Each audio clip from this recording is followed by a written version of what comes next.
We begin with a denim pant pattern graded for 6 sizes, with 5x5 shrinkage already included.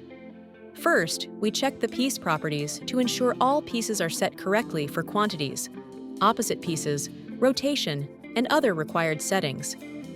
Then, we define the marker width, table length, and material details, and click the SMARTmark button for the regular way of marker making. SMARTmark arranges the pieces and creates the marker within a minute. Here, we can review the length, yield, width, and overall efficiency.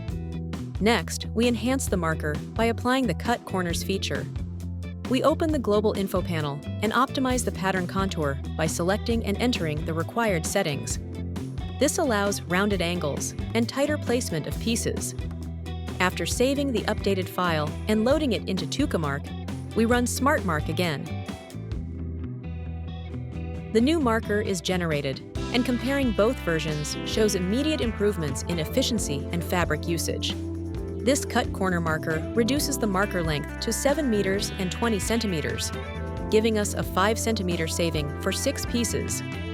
To extract even more savings, we utilize the fabric selvage. By increasing the marker width by just 1 centimeter, we gain about ½ an inch of usable selvage that falls inside the seam allowance. We run SMARTmark again for 1 minute. The updated marker is ready, and now we can compare all 3 markers: regular, cut corners, and selvage used with cut corners. This clearly shows how each step saves fabric, increases efficiency, and allows the same garments to be produced with 1.45% less fabric. Selvage use of ½ an inch with cut corners saves us even more, reducing the marker to 7 meters and 14.5 centimeters.